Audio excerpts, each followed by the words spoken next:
Hey everyone, I'm back. Okay, we just have one more page to finish up here, and it's a little bit different. We're going to be using this idea of evaluating an integral to find some different areas. So like for example 3, where our task is to find the area of a shaded region, which in this case happens to be above the function that we're given, but it's just set at a height of 4. And how convenient, I've got a width, assume we're starting over at 0 here. This would be a width then of pi. So how are we going to get this area up top? How are we going to get just this part if the integral gives us what's underneath? Well, let's start with the area of, well, it's not a square, I guess the area of the rectangle, and then let's substitute out or subtract out the area that we'd get underneath the function. Let's subtract out the integral. Of rectangle minus what we'll get from the integral. Let's zoom in so I can actually write here. So conveniently, the rectangle has a height of 4 and a height of pi. And so the first thing we're going to get is all of this area right here, all of it. So that would just be a length of pi times a height of 4. Well, let's just call that 4 pi. Okay, so that's the whole thing. Then we need to get rid of the area that's underneath the function. So let's integrate that function and get it out.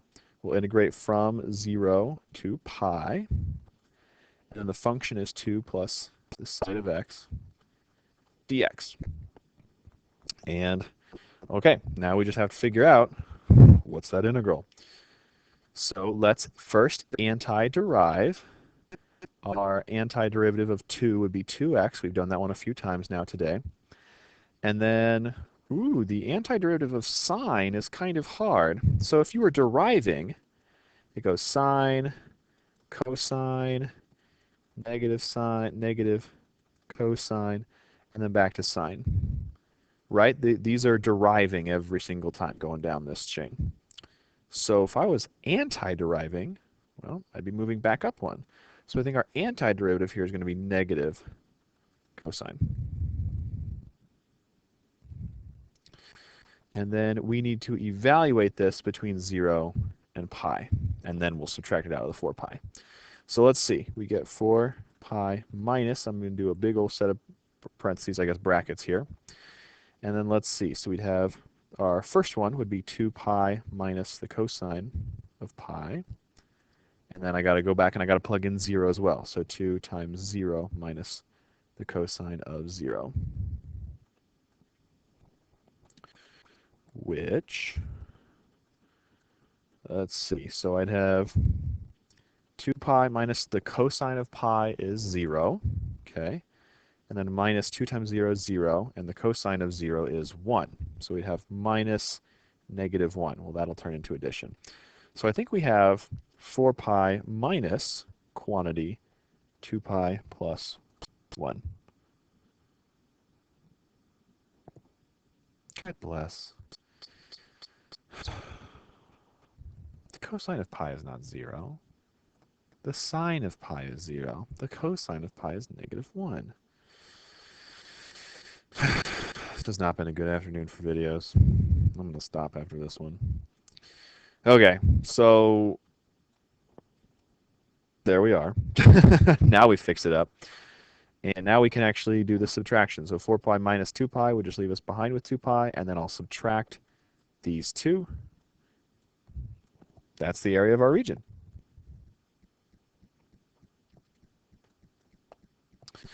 Let's close it out with one that's a little bit different. So our goal is to still find this time the goal is to find the area of the shaded region. Well, I guess that's the same goal. But what makes this region different is now it's defined by two functions. So there's one function, there's the other function. So we got a piecewise function here. Our job is to find the area underneath it. Great news. Just treat it like it's two different regions, because it is, and add them together. So for this function, let's come up with the integral there. So x cubed plus 1, and let's see, it looks like the region goes from 0 to 1. Okay, that'll be the purple region. And then, okay, the next one goes from 1 to 3, and its function is 3 minus x. Okay, just got to come up with a couple antiderivatives, evaluate them. So let's see. backwards power rule, I'd have to add 1 to the exponent and then divide by the new exponent. And then this would become 1x, so you can just make it x. And I'd evaluate this guy between 0 and 1.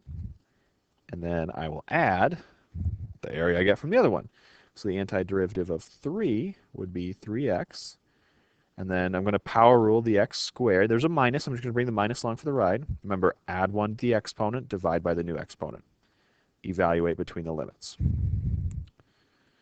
So let's see. Over here, remember, plug in your top limit, your upper limit first. So this would be 1/4 plus 1 minus, subtract out your lower limit. Well, 0/4 plus 0 is just 0.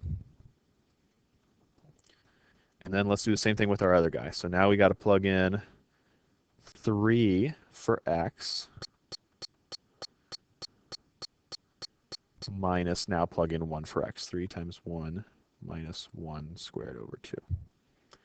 So what do we have here? We have 5/4 plus 9 minus 9 halves. Well, that would be 9 halves. Minus 3 minus a half. So let's see, that'd be 6 halves minus a half. So that would be 5 halves. So 9 minus 5 is 4. So we have 5/4 plus 4/2, which is really just 2. Which, let's see, 2 and 4 is 8. 8 and 5 is 13. So we get 13/4, or if you're a decimal kind of person, that would be 3.25. All right. Good stuff. Hey, that well, it turned out a little bit longer than I thought. So again, I'm really sorry about that. On the next page, there's a space for some notes. If you kind of want to combine the what we have here, it's just a space for you to kind of summarize, compare, contrast. We might actually dedicate a few minutes to that in class the next day. Yeah, I'm gonna shut up. I'm gonna let you go. See you guys tomorrow or whenever.